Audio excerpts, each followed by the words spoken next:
So again, I don't even know how. I'm going to ask a question. I don't know how to answer because I'm not a female. But you're the first female director of the Game Fish Agency in Wyoming ever. Yes, That's absolutely. huge.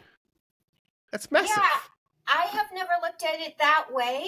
My career, I've been the first whatever in many things. That's awesome.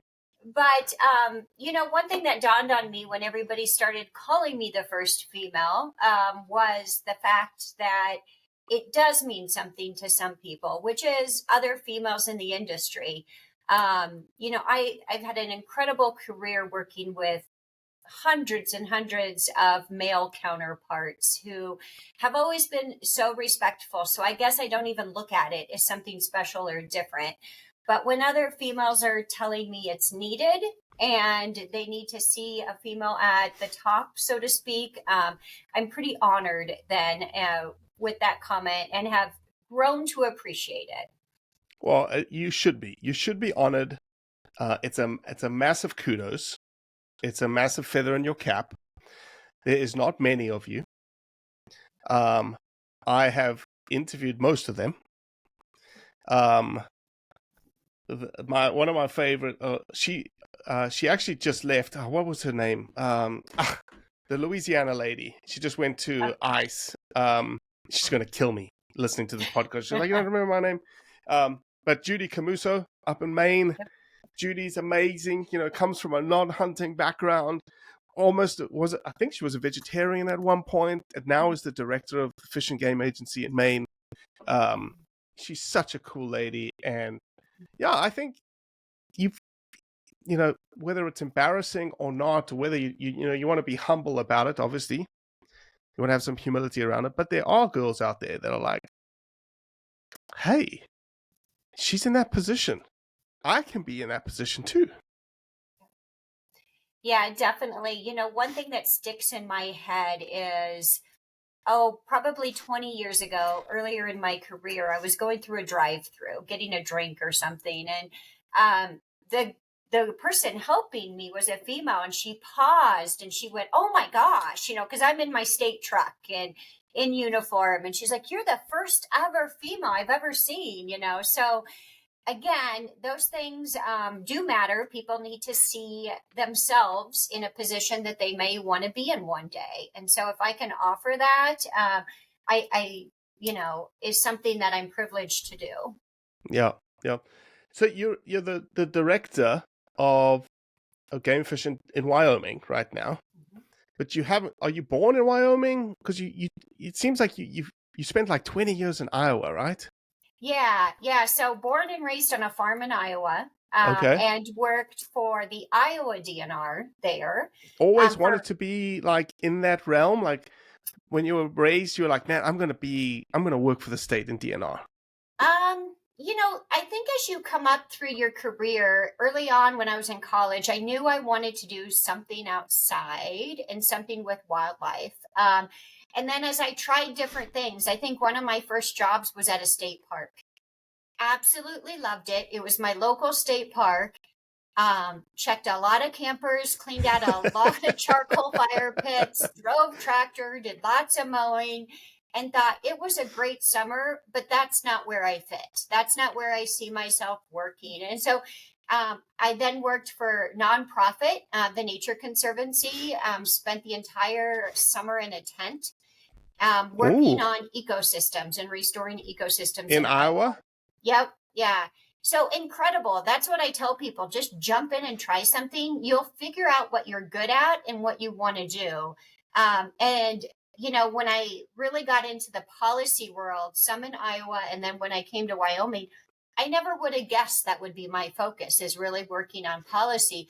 And most of it's self-taught. These are a lot of things we don't learn in college, but over time, I began to love it. If I could influence one federal decision or one state law, the impact to the fish and Mm, wildlife resource was so huge. mm-hmm. And I just began to understand how it plays such an important role in wildlife management, and just really fell in love with that piece of the job.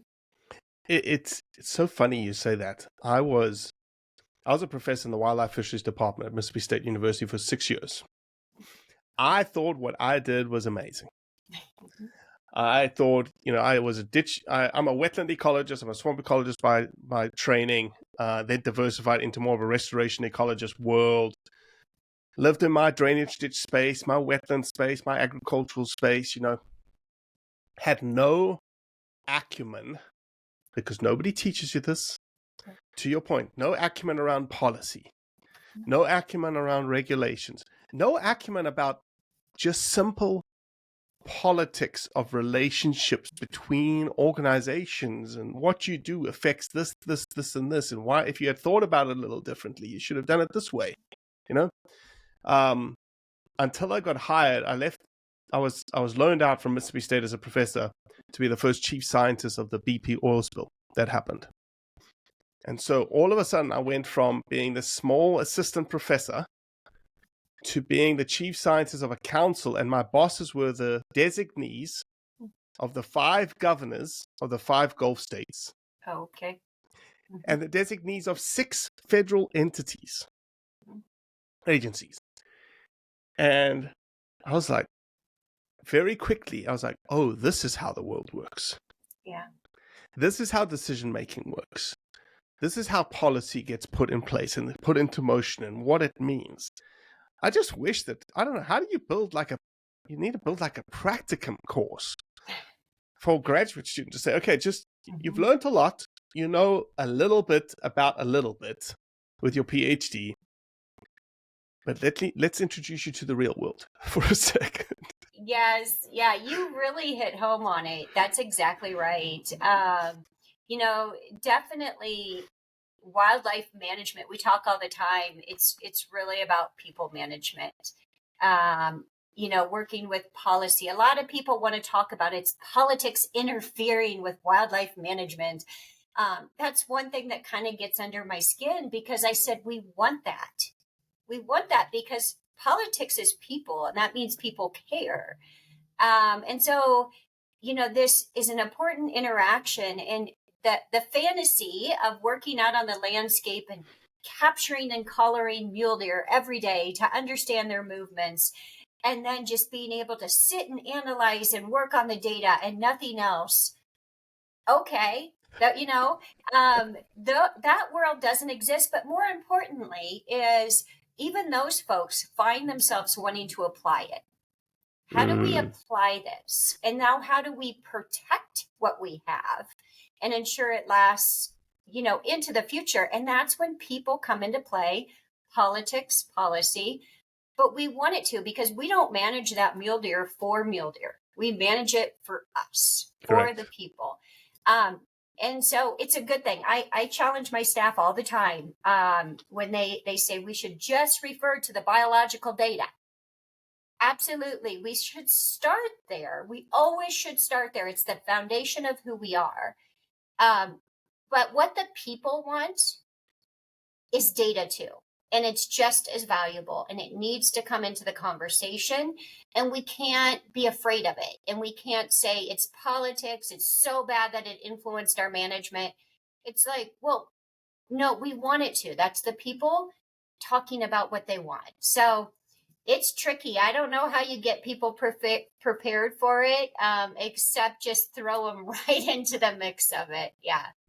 And you want your people to, and that's the best part about your resource biologists that work for somebody like you, right? When I was teaching, those future resource biologists, and some of them are gainfully employed with resource agencies. And I told you, I told them, I need to do my job, because you're going to be managing my resources one day. And the management part was emphasized a lot, because that's the implementation component, right? And you have to have a bit of science. But once you've got that science, then it's really about people, as you say. It's delivering data to people, and the data that the people are interested in is, how does this affect me? These wildlife fisheries departments at the land-grant institutes, they used to be called hook and bullet departments, because they were designed to, like, how do you create the best hook? How do you create the best bullet? with science to then deliver that data to the general public, the people that you're serving, the agency is serving, to do what they like with the resource that they have. Absolutely. Yeah, it's tricky. And especially, it gets even trickier when you have a wide variety of public who are on opposite ends of the spectrum trying to influence that as well. We see that more and more. We have a very deep wildlife passion in this state. There's a reason why I came to Wyoming, right? The iconic species. There are not grizzly bears, wolves, elk, mule deer in Iowa. I could go on and on. What is not in Iowa What? They're compared to not? Wyoming? There are not. So you have, these iconic species, but what you do have by the people in this state, no matter where you go, it's this either they themselves love Wyoming's wildlife, or they understand why people love it. I don't know how to say this better than open up any newspaper in the state. You will see Wyoming's wildlife every single day in the paper. Every single day, sometimes 2 or 3. Turn on the live news, you'll see it as well. That was never the case in Iowa. In fact, if we made the paper, that was usually problematic. Yeah. But here, something had gone wrong. Yeah, it is one of the number one things that reporters like to report on because people care and they want to read about it and they're passionate. And it is in the face of our public every day. Do you see the reporters in Wyoming to that point? Are they publishing stuff about like the good work that your agency is doing? We have a lot of reporters who are. There is a lot of feel-good stories because so many people are just interested. Is it because we trapped and moved a grizzly bear because it was doing damage versus, black-footed ferrets out on this landscape and what they're doing. So great interest in just the good stories. But then the challenges are always in the paper as well, because that is what makes the headlines. But I would say there is a good balance for sure. Definitely. And people just enjoy the feel good stories as well. Well, there's no such thing as bad press, number one.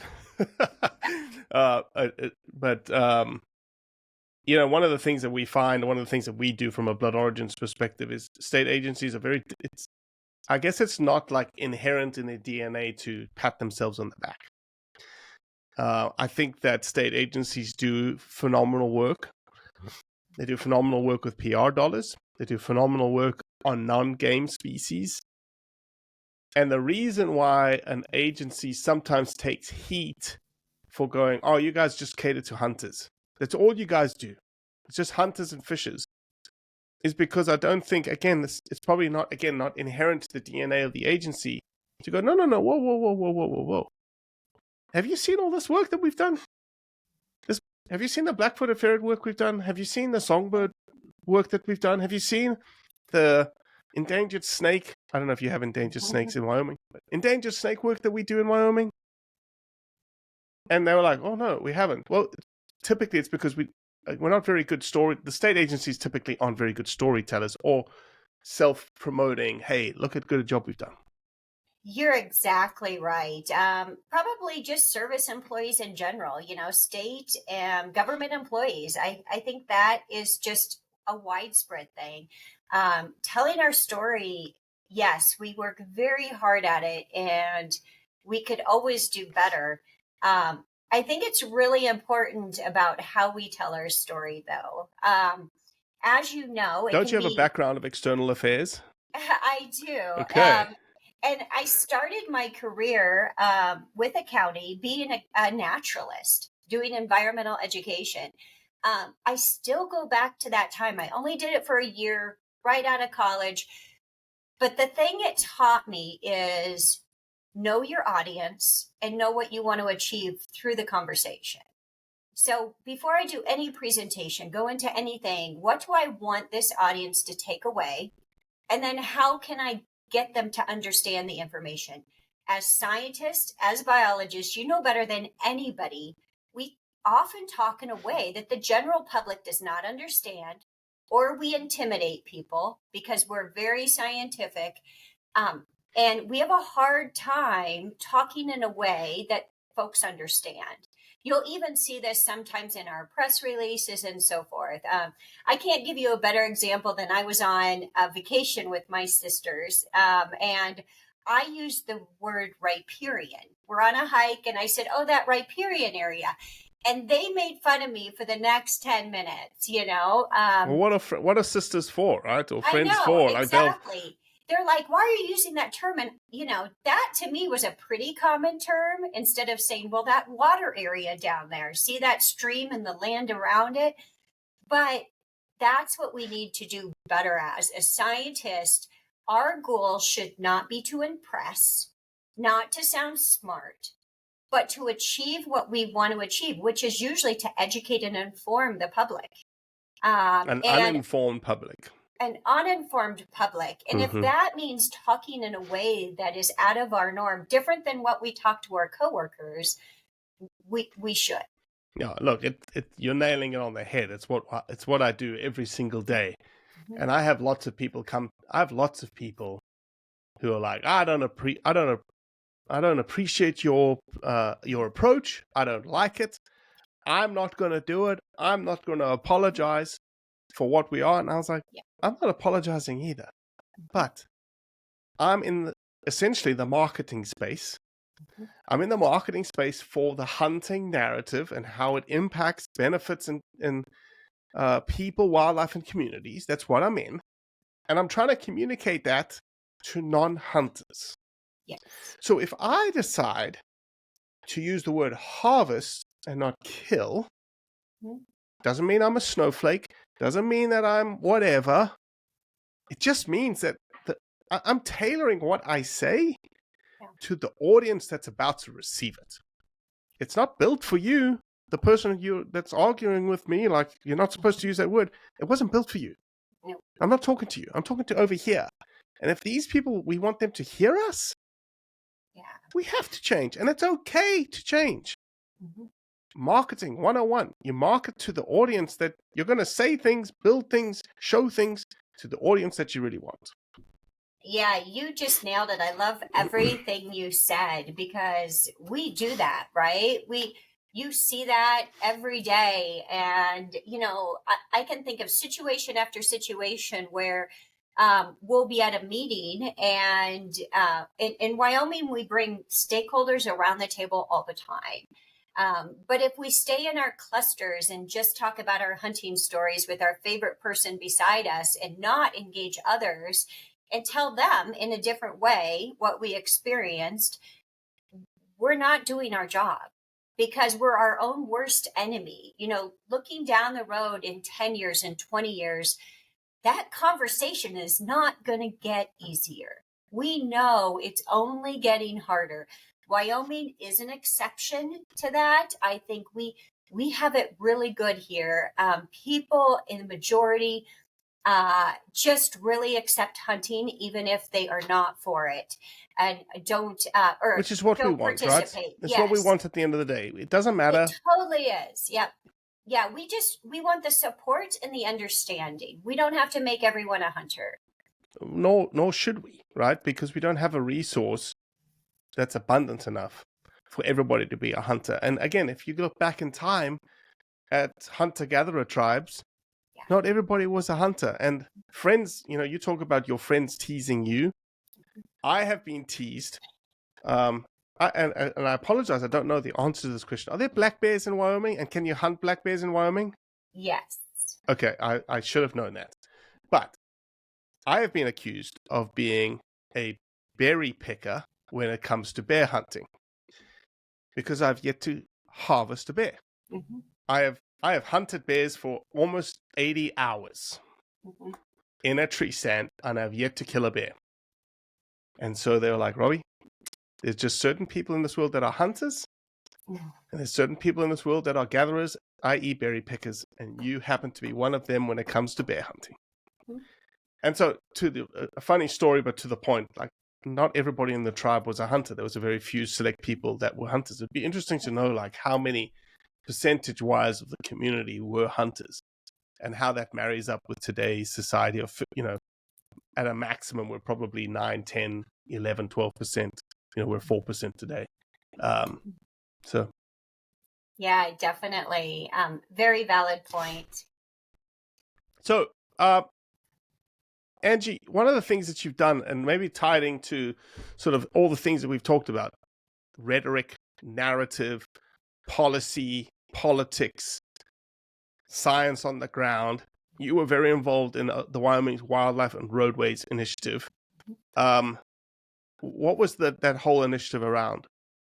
Yeah, so definitely, in a real quick sentence, it's about making our drivers safer and our wildlife safer. Are you talking about bypasses and things that go under the conveyances under roads and stuff like that? Yeah, making safe passage across the road for wildlife. We've mostly focused on big game at first and had lots of statistics with mule deer, antelope, elk, moose, sheep in Wyoming. We have a lot of data that we know exactly where they're trying to cross. So we can put in structures either over the highway or under that can get them safely there. And, we have the science to start there to know that these structures work. They're 85 to 90% effective. So you also have the science to know exactly where these guys are crossing the roads. Exactly. It's hard to do in every state. So like looking at whitetails in Iowa, very difficult because there isn't a pinch point. There's not a who's collaring whitetail deer? Or, maybe the data is how many whitetail deer have been knocked over on this part of the road, right? Exactly. Roadkill. So some states have extremely high collision rates, but the solutions are not as clear. Where in Wyoming, the solutions are clear and they're extremely effective. They're also extremely expensive as well. Whenever you're talking about highway construction, you reach a whole nother level of expensive. However, they work and people are bought in. Now, when we are talking about words and words matter, we since have changed our roadway initiative and now we've rebranded it to talk about the bigger picture. And it's a movement matters campaign. So the idea if it's fish, if it's big game, if it's invertebrate, whatever it is, maintaining the movement of wildlife is the priority because when they move, then they can get from winter habitat to summer habitat. So they get to those core forage habitats that they need on each end. Or if it's fish, the spawning habitat. So that movement, that connection is really what we're trying to sustain. Well, especially in today's world where habitat is so fragmented, you got your human fingerprint constantly being pushed on it. It's those connected pieces between the habitats that make the difference. Exactly. We're converting fences. So your normal 5 wire stranded ag fence, making them wildlife friendly. Antelope will... I saw this film. It was unwired. I just watched it like 10 days ago. Yes, incredible. Taking the bottom strand out, putting it not as a barbed wire, and the antelope can go under instead of hopping over it. Yes, antelope do not like to go over, except if it's over a highway. But over a fence, they do not. They're not naturally jumpers, so they need 16 inches of clearance to go under smoothly. And of course, you try going under a fence, you would scratch up your back. So you put a smooth wire on the bottom, and then you look at the height of the top one. Because even though deer go over, we've all seen deer get caught in fences. So the lower that top wire, the better as well. So movement matters, way that they can move easily and quickly with less stress across the landscape. If that is a road, overpass or underpass, or modifying a fence, identifying what the barriers are, and then working to reduce the barriers.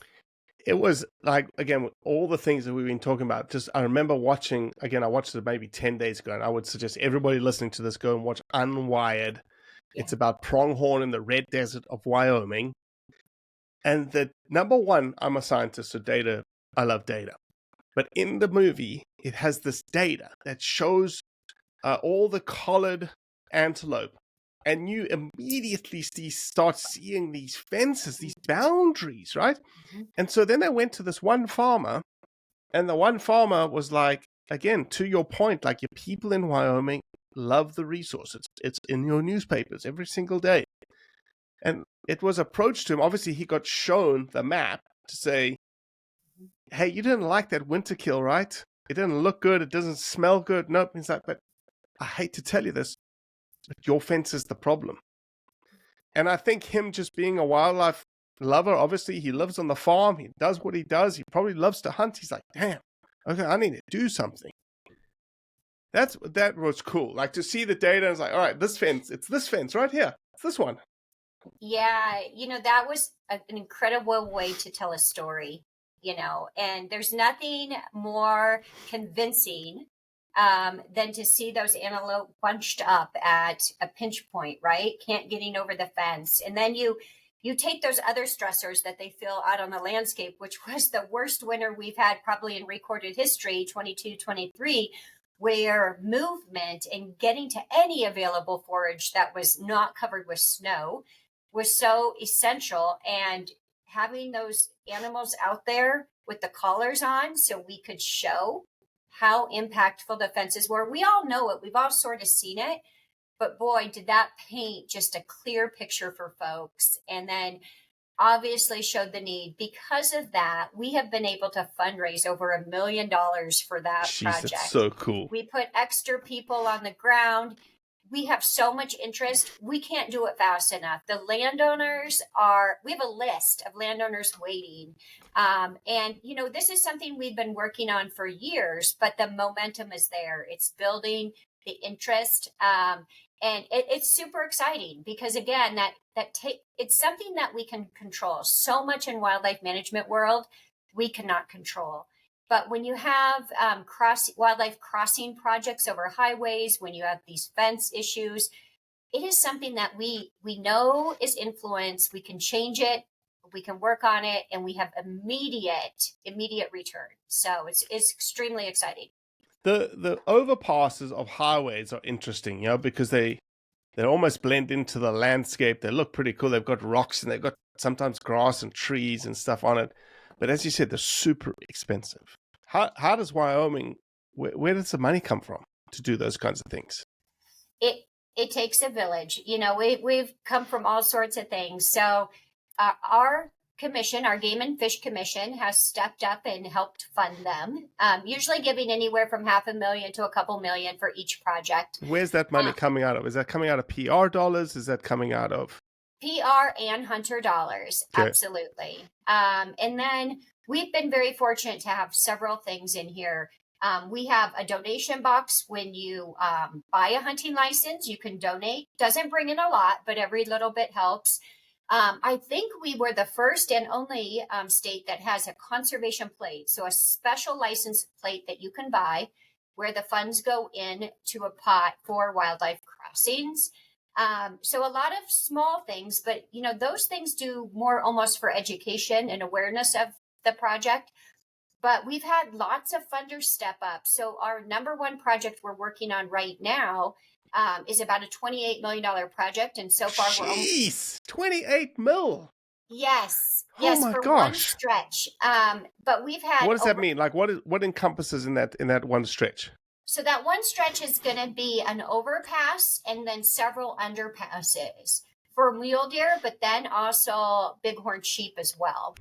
Up in the Du Bois area in northwest Wyoming. So very exciting. How we work in this state is back in 2017, we had a summit. So we brought folks to the table, everyone, legislators, lay people, federal partners, state partners, NGOs. We came up with a statewide comprehensive plan. 240 sites in the state were identified as hotspots to work on. Then we did everything. We prioritized based on safety and wildlife. So we came up with a score. We publicized it. We allow anybody to take a project and run with it. But then those really big ones that cost millions, we basically always have 3 in the works. We sort of chip away at the top one until we get it funded and then move down again. Luckily, since I've been here in 2017, we've had, we're on five. The fifth So large how project. many millions do you think has been put into these over the 5? I know I Oh, didn't want to. I told you I wouldn't back you into a corner before we start this yeah. podcast. So it is an average. The cheapest one was 5 million. It was mostly we used existing agriculture underpasses and we added the fencing component to it. So that was the cheap one. So the underpasses, then you must have to funnel them, right? You must have to have some sort of like fencing funnel into Yeah. it. Yeah, so we'll put up high fence to funnel them to the underpasses or the overpass. And then we also put jump outs because we know they get stuck. And so we have to have the ability for them to jump out if they get stuck in the highway median. So, yeah, about 28 million to 5 million has been the range for all of them. And we've also been very fortunate that our state legislators a few years ago allocated 10 million to us, which was wonderful. And then we've also relied on our partners at DOT, Department of Transportation. And then for the infrastructure bill under the Biden administration, the Federal Highway Administration crossing pilot program, there was 350 million put into that pot. On the first round of allocations, we got the largest project funded at, I think it was 24.5 million. Amazing. That was straight federal funding. Jeez. Yeah, so like I said, we really rely on our comprehensive program of the state. Some states pick a project, go one to another, but we've got a plan to last us over 100 years of itching away at these. So exciting stuff, lots of interest. And, I think even, I think early on in the initiative, the governor even had one for the license plates, like, let's get 2,000 plates bought by the end of 2020, so we're always looking for things to educate, promote them, and look at new funding options for them as well. So when do you think this 28 million one will be done that has one big overpass? Is it in engineering and design right now? It has not been fully engineered. There's a pretty good understanding of the design needed. So I think we could engineer it in a few months and put it out for bid. We did apply for the Infrastructure Act funds for the second round, did not get it. They did not want to give Wyoming probably the next big one again. We are hoping that money frees up, or there's other federal highway fund opportunities, and that it is really hard to do it in a state like Wyoming, where we have 600,000 people. However, we have lots of people coming to the state and going through the state. So it is really hard for the state to do it on its own. Yeah. So, yeah, we really need a sustainable funding source, federal, that can help us move everything forward. Yeah. I think a lot of people don't actually understand, if you've never lived in the world of construction, and I didn't prior to the restoration work that I did on the BP oil spill, you actually have no idea what it takes to go from an idea to finished project. Yeah. Like, you think it's just like, oh, boom, boom, boom, let's start building. Like, the building part is like the fun part, and that's like the last 10% of the project. Yes. To get your engineering, your environmental engineering in place. Your design plans, then your 30% design plans, your 60% design plans, your final plans. Then you have to put bid specs together. You have to have construction managers over the bid specs. You have to have, you put them all out for bid for construction. It is such a process. Sheesh. It is, all those pieces, and one of the most critical things that we try to do at the very beginning and up front is to get the landowners bought in, because we couldn't do it without because them. it's not public land, right? That's even worse. Mm-hmm. That's even worse. Because you have to either buy the land, put an easement on it. Oh my gosh. Yeah, we've had incredible success of getting landowners bought into the process and right there involved with us. So we haven't had any hiccups there. But again, we always start with that component to make sure it's going to be conducive for folks. Yeah, it is the one that will trip you up. Yes. I remember doing an oyster reef restoration project, and the coastline it was actually a living shoreline project of a coastline that had eroded 1,300 feet. And so we're going to build a living shoreline. We did all the engineering, did all the permitting, and during the permitting process, and then in the due diligence of the permitting process was a land due diligence on who owned the land. Secretary of State owns the bottoms, yada, yada, yada. Well, it turns out the bottom still had a parcel that had been underwater for 26 years or something silly, that it belonged to someone. And it halted the project. A $50 million project because there was a small half-acre of land that was, again, underwater. It wasn't land anymore. And it was land ownership, how many people own the land. But again, living in a state like Wyoming, given how much they love their wildlife, it's not easy, but it makes things easier. Yes, it does. Yeah. Again, it's one of the things we love to work on for that reason, is because I don't know if I've heard a single complaint about wildlife crossings. So it is something. What would be the disadvantage of doing something like that? The only thing that we're really cognizant, and that's why the landowner piece is so critical and getting the local counties involved, is because think about this. Interstate 80 gets thousands of vehicles a day. It's 4-lane, 5-lane in some places, soon to be 6 maybe. Wildlife cannot cross it or not cross it safely. So if you take a barrier that's been up for years and years and years, and you open up that barrier, so let's say you allow elk over an overpass. Oh, I see what you're getting. You at one time maybe had 2,000 elk on this property, and now what are you doing? You're moving them the out. elk. Yeah, so these people might be hunters and landowners, and they're like, oh my gosh, you took my elk. And these people are like, well, maybe they want them, or maybe they're like, now my pasture land is affected by all these elk moving in. So we have to, again, work very carefully with landowners and others about the nuances of what changes this can occur with wildlife movement at different times a year and what it might look like. Yeah, that's a great point. That's a great point. Angie, how long have you been the director now? Like 2 months? 3 months? Oh, I started in September, so. Oh, okay. Oh, much longer than that. What does the future hold for you? Like in terms of like, what do you want to do? You're the director now. Like, have a vision. You have this like charge. Like, hey, this is what I want to see. Definitely. There's always things on our mind, right? The same things that we've been working on. One thing we are starting to work on is a mule deer strategy. If we could increase the mule deer population in this state, it would be incredible. Dare I say, does Wyoming have, I don't know if I should call them wild or feral horses? We do. We do have, but we've had some success there that other states can learn from. So we have a reservation in the state that's about the size of Yellowstone. So a large landmass, 2 tribes.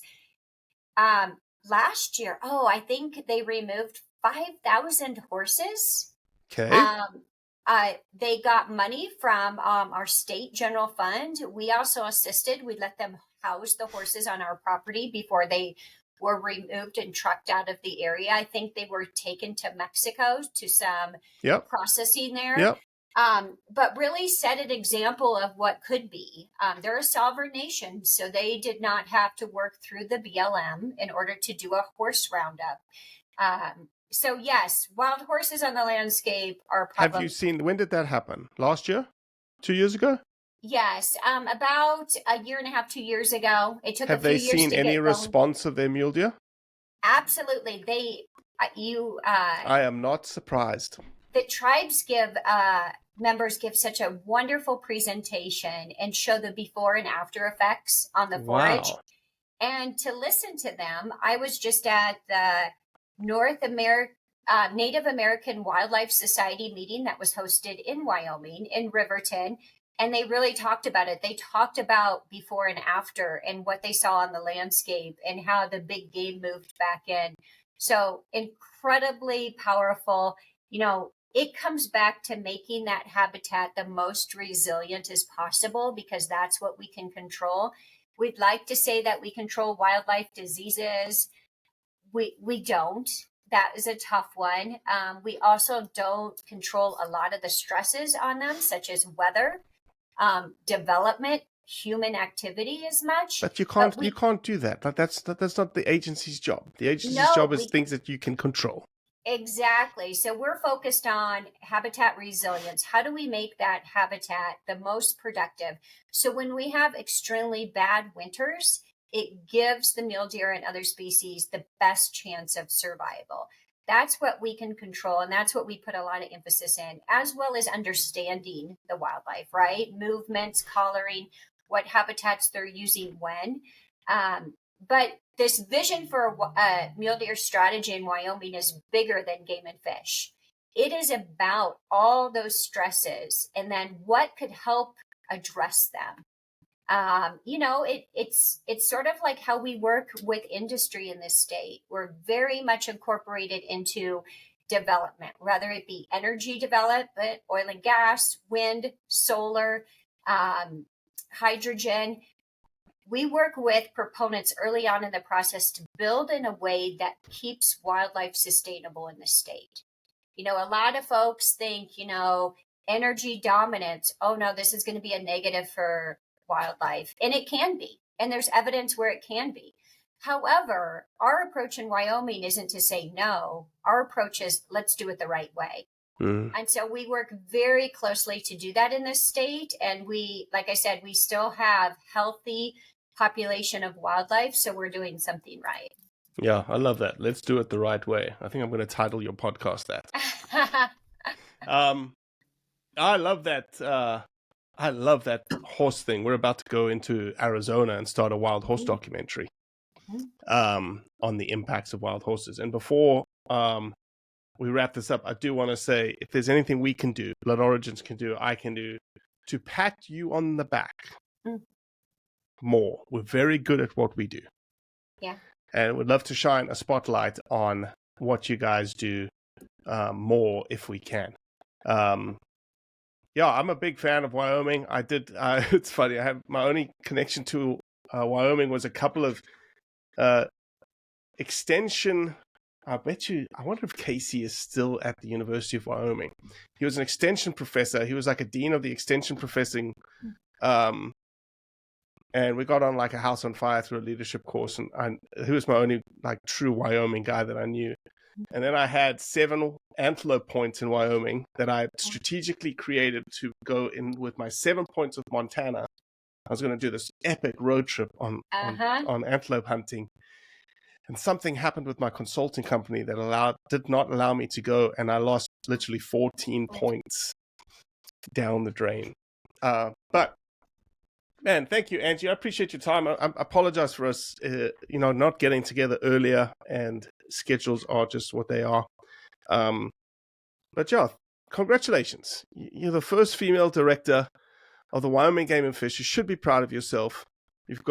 I love the mule deer vision. I love the fact that it's beyond the borders of the Game and Fish Agency, as most wildlife management issues typically are. And yeah, I love the conversation. We should do it again one day. Yeah, that sounds great. Thank you for continuing to help tell our story. So much appreciated.